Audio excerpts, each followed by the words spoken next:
Salut à tous, c'est Smashou pour un combat Wi-Fi, c'est le 36e.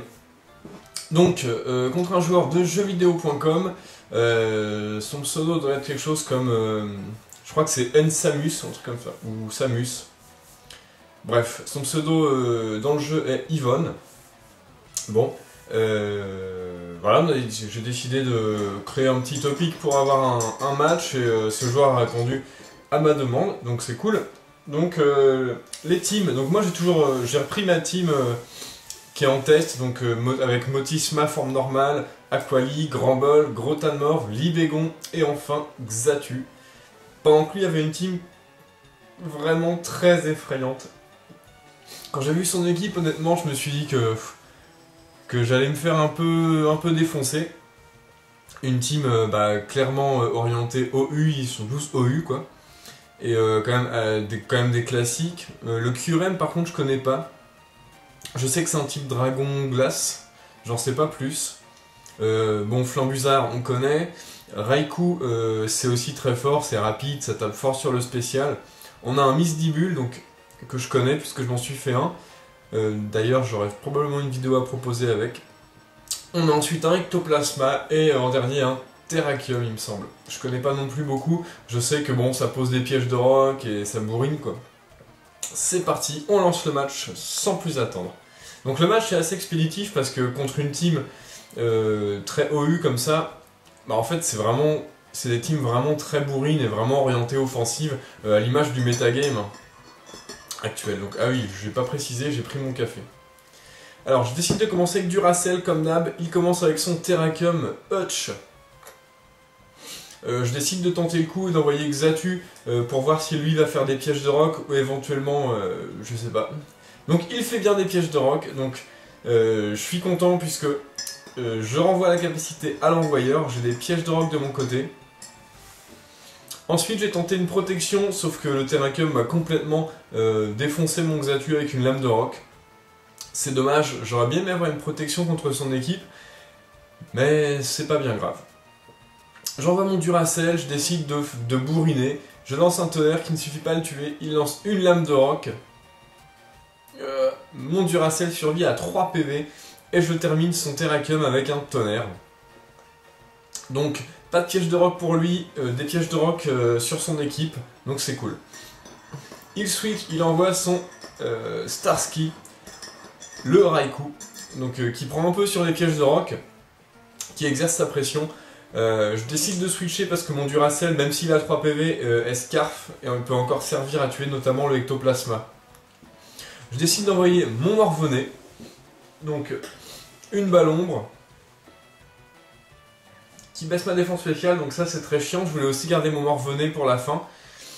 Je décide de switcher et d'envoyer mon Libégon anticipant un tonnerre. Évidemment il lance tonnerre. Là j'ai pas pris le risque, j'ai préféré switcher, envoyer Grotanmorve à nouveau, simplement pour voir si ce Raikou avait la puissance cachée glace. Et en fait c'est le cas, il a la puissance cachée glace. Donc bon, personnellement ça me pose question au niveau de la légitimité des Pokémon. Hein. Mais bon, ça c'est une autre histoire, c'est un point de vue. Pour moi les Pokémon comme ça, c'est clairement de la triche et ça devrait pas se faire. C'est pas très grave. Ensuite on a Misdibule qui arrive en jeu. Pendant que j'avais lancé un direct toxique, j'avais joué safe, bon ça ne l'affecte pas malheureusement. C'est pas bien grave, on switch, on envoie Lovecraft, qui est le Pokémon qui peut le mieux encaisser Misdibule. Il décide de faire une tête de fer, donc plutôt cool, vu que je résiste à l'acier avec Aquali. Donc les restes, il décide de switcher, de retirer son Misdibule et d'envoyer son QRM, donc un Pokémon qui me faisait assez peur. Donc il s'empale bien sur les pièges de rock, merci Xatu. Il exerce son talent que je ne connais pas. Et j'avais décidé de lancer une ébullition. Parce que contre une équipe comme ça, je préférais bourriner que de faire des vœux et etc. Bon, je ne l'ai pas brûlé, c'est pas grave. J'utilise Abri histoire de voir ce que lui va faire. Il utilise Éclair-Croix. Bon. Ensuite, je décide de rester parce que je pense qu'il avait anticipé le switch sur Libégon, ce qui est tout à fait le cas. Il lance un laser glace, pas très efficace. Il perd un peu de PV avec l'orbe vie. Je lance une deuxième ébullition Donc plutôt une bonne anticipation de ma part, je suis assez content. Les restes me régénèrent. Ensuite, je décide cette fois-ci de switcher sur Grand Bol pour l'intimider. Parce que je pense que là, il avait maintenu son attaque électrique éclair-croix, qui est une attaque électrique physique. Donc bon, voilà. Éclair-croix qui fait pas grand-chose. Le QRM qui est presque mort. Alors là, dans ce cas-là, il est plus rapide que moi. J'ai décidé de faire cache éclair, tout simplement. Pour voir si lui switch, ce qui est un peu bête, puisque les pièges de rock sont actifs, donc j'aurais dû penser. Mais ça revient au même. C'est pas très efficace, voilà, il s'empale un peu avec son orbe vie. Je fais cage éclair, et au tour d'après, dans tous les cas, je frappe avant lui, donc je termine avec une câlinerie, ce qui revient à peu près au même, puisqu'il m'a touché une fois. Donc les restes me régénèrent un peu. Câlinerie qui finit son QRM noir. Donc plutôt cool, parce que ça fait quand même une bonne menace que j'ai bien anticipée. Je suis assez content de mon jeu sur ce moment-là. Ensuite, il renvoie son Misdibule évidemment, qui a accès à Tête de Fer, on l'a bien vu. En plus, il intimide mon Grand Bol qui est défensif et qui n'a accès qu'à câlinerie comme attaque. Donc là, on peut remballer le Grand Bol. Et j'envoie mon Lovecraft, voir un peu ce que lui va me faire. Donc il méga évolue. Donc méga Misdibule qui est quand même assez classe. Et il lance une Tête de Fer qui cette fois-ci va faire beaucoup plus mal. Bon, ce n'est pas très efficace. Donc là je me suis dit, bon on va rester, on va faire ébullition, on va tenter la brûlure. Je fais ébullition et je parviens à avoir la brûlure. Donc c'est parfait. Donc il décide de faire sabotage. Bon, très bien, je perds mes restes. Lui il brûle. Donc encore une ébullition et je peux le tuer. Il lance un coup bas. J'aurais peut-être dû lancer un vœu m'attendant au coup bas, mais bon. Je m'attendais plus à Tête de Fer à vrai dire. Donc je décide de faire ébullition, qui n'est pas suffisant pour le tuer, mais la brûlure s'en charge. Donc Misdibule en moins, une deuxième menace d'éliminer. Plutôt content sur le coup. Il envoie ensuite son ectoplasma. Bon, on va laisser Aquali mourir, vu le peu de PV qu'il a, on va quand même faire un abri, histoire de voir ce que lui nous réserve. Mais ensuite, on va laisser notre Aquali en sacrifice. Il avait commencé avec une balle ombre, et il termine notre Aquali avec une giga sangsue.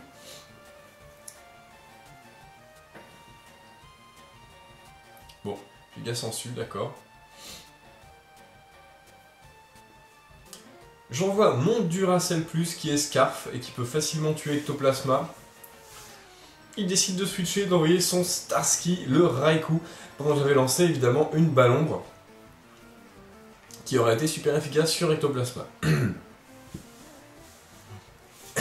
Pardon. Donc évidemment une petite balle ombre qui inflige quelques dégâts assez corrects. Je décide d'en faire une deuxième, histoire d'entamer son Raikou le plus possible. Lui lance une puissance cachée, donc probablement la glace comme nous l'avons déjà vu. Voilà, j'envoie mon Grand Bol qui peut, je pense, tenir un des coups de ce Raikou. Ça fait beaucoup de coups. Et le finir avec une câlinerie. Donc il lance un tonnerre, je prie pour résister. Je résiste à 7 PV. Et je lance une câlinerie qui parvient à tuer ce Raikou. Bon, encore une menace de moins, je suis content. Donc pour l'instant on match vraiment dans le bourrinage. Il finit par envoyer son ectoplasma. Évidemment mon Grand Bol ne sert plus à grand chose. Il subira le même sort que Aquali quelques tours auparavant. Il se prend une giga sangsue et rejoint les autres Pokémon dans leur Pokéball. J'avais décidé de faire cage éclair, hein, dans le doute. Nous voyons son ectoplasma, donc est bien orbe vie. J'envoie mon Morvonnet, je décide de faire ombre portée. Parce que sinon j'ai casse-brique qui ne fonctionne pas, tirec toxique qui n'est pas très efficace et éboulement qui peut rater. Donc je préfère faire une ombre portée. Lui décide de faire provoque. Alors j'ai pas trop compris cette action.